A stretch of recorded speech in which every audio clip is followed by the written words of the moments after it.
Well, hi everyone, and welcome to week 5, the assignment discussion for ADMG 474. Let's look at what we're going to cover. I want to talk a little bit about milestones because it does seem to be a very difficult concept for some people to get through. So I want to go ahead and do a real quick discussion on milestones. Then we're going to talk about your discussion question and your individual assignment this week. So milestones, again, seems to be a really hard concept for most people.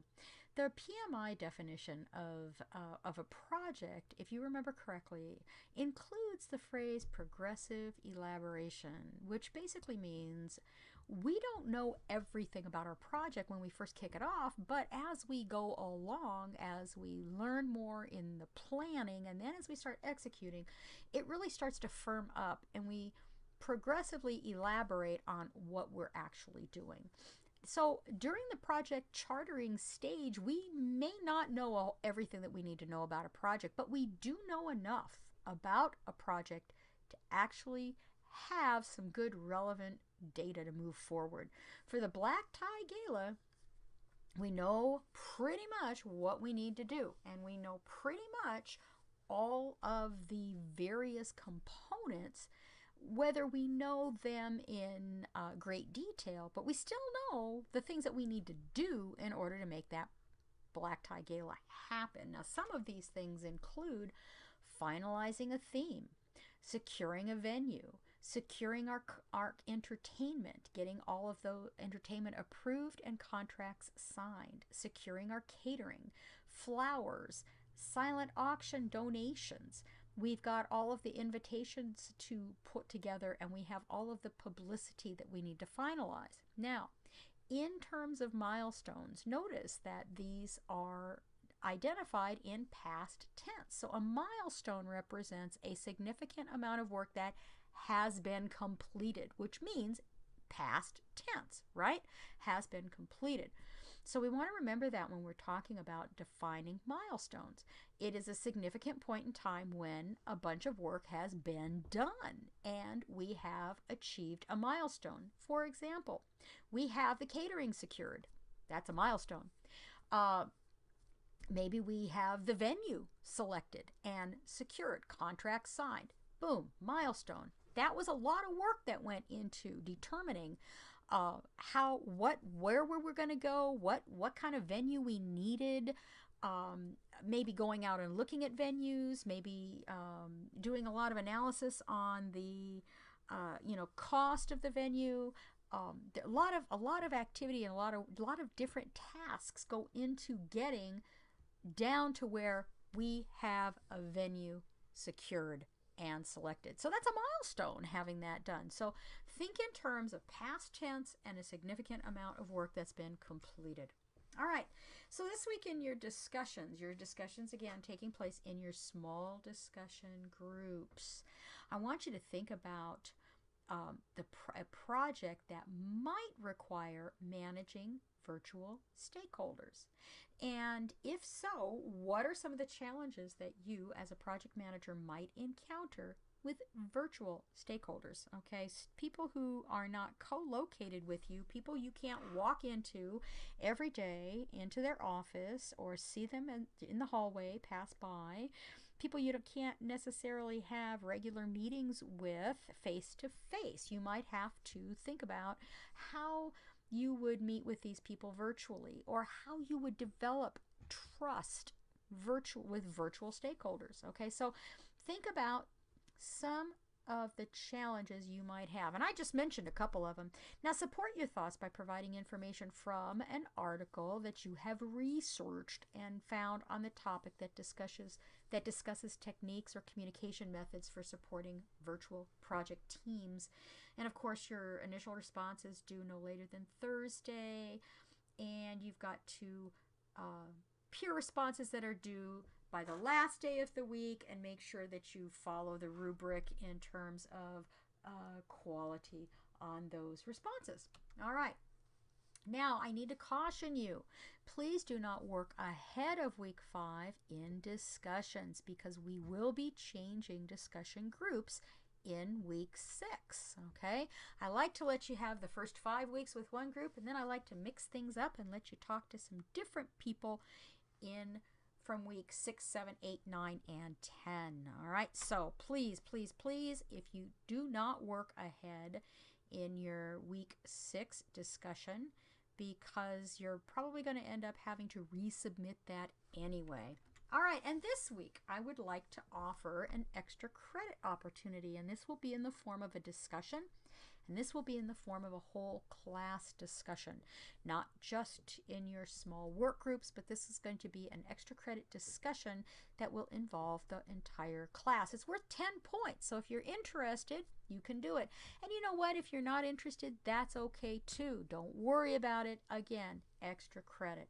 And I like to offer a lot of extra credit to my students just so that they feel like they have an opportunity to maybe make up some areas where, yeah, maybe you didn't do so well on an assignment, maybe you missed an assignment, maybe you didn't do so well on a quiz. Sometimes the extra credit can make you feel a little better and get you back up to where you might want to be. So for those of you, hopefully you made the investment and purchased the PMBOK. It was an optional resource, but it's anybody who's going to go on to be a project manager really should have this book in their arsenal. Chapter 13 is project stakeholder management in the PMBOK. So pay special attention to 13.3, managing stakeholder engagement, and 13.4, controlling stakeholder engagement. Now, there is a difference between those two. Managing stakeholder engagement is about communication methods and interpersonal skills, but controlling stakeholder engagement is all about the information reporting needs and the methods that will be used within the project. So 13.3 deals with methods of delivering information and different ways people like to hear information. But 13.4 is all about reporting needs. Okay? So think about your project and your stakeholders, and then looking at 13.4, prepare a discussion response that addresses what you feel will be the needed communication to report work performance and issues throughout the project. Who is going to need this information, and when are they going to need it? Share your thoughts with the class. Earn extra credit with your initial response by Friday, and then 2 peer responses by Sunday. Okay, so that's a great way to earn a little bit of extra credit. So let's talk about your assignment this week. You have a project update that you'll need to do. We have a project update that I need to share with you. Mr. Scully has just told us that Dr. Pullman has identified some interesting new research partners that might actually be good to start including as stakeholders in our project. There's an organization called Doctors for a Cure, and we are considering doing a partnership with the Institute in which they will provide additional research support. This partnership could bring about some treatments for autoimmune diseases in children quicker by pooling knowledge and resources. Dr. Jackman is the head of research and development at Doctors for a Cure and has agreed to a role in sponsoring this project.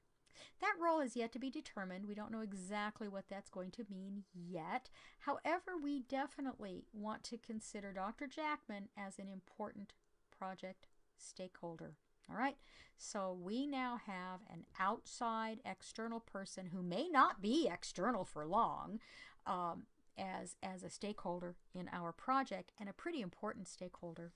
All right, so here's what your individual assignment should look like this week. You're going to put together a stakeholder plan. You're going to put together, you're going to analyze and document your stakeholders and put together a management plan for them.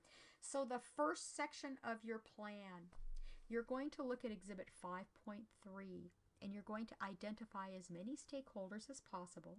You're going to list them by name and title whenever possible. You may consider roles. Now, when we're talking about donors as stakeholders, or when we're talking about, you may identify groups of people or roles, and that's okay. So obviously you're not going to be able to identify them by name, but in many cases you will be able to identify a stakeholder by their name and their title.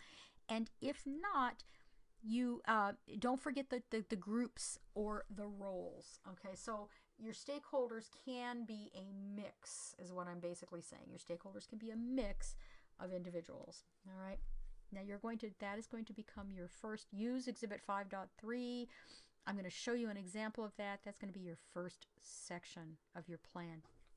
Then there is a stakeholder prioritization matrix template that's located in the course project module, and you're going to list all of your stakeholders and you're going to prioritize them, then copy and paste that matrix, and that becomes the second section of your plan. I'm going to show you that in a minute as well. And then there's a stakeholder register template, also located in the course module, and you're going to put together a stakeholder matrix that identifies all of your stakeholders, their interest in the project. You're going to give a priority to them, support and mitigation strategies. You're going to identify how you're going to support and how you're going to mitigate issues that may occur with those stakeholders. Now, after you finish that register, copy and paste that information. That's going to be the third section of your plan. So here's Exhibit 5.3. You're going to create a table that looks similar to this table, affected by project processes, affected by project results, and then are they internal or external, and then in that table identify those stakeholders. Now notice you don't see a whole lot of names there. You do see a lot of roles or groups in here. So when appropriate, put the name of the stakeholder. When appropriate, put the group or the role for the stakeholders, and it's perfectly okay to mix those up. This is section 2, your stakeholder prioritization matrix. So you're going to want to identify the stakeholder across the top, stakeholders across the top in the row that says stakeholder. Then you're going to want to, underneath the stakeholder's name or role, you're going to want to identify what appears to be important to that stakeholder. And then you're going to want to rate their power, interest, influence, impact, urgency, or legitimacy, and put that together as a total. Now there is a template for this that should help. Section number 3 is your stakeholder register. Again, along the first column, you're going to identify all your stakeholders, their interest in the project, their priority, and then discuss some ways that you want to support or mitigate those stakeholders. All right, back to our section. We're doing section 4 now.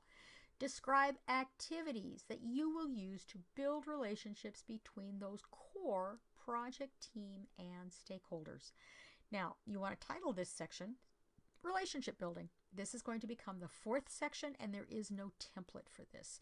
So this would probably be well done with some free-form paragraphs in this particular area. All right. Then you want to go to Exhibit 5.7 out of the textbook and use that as an example to create a decision-making guide.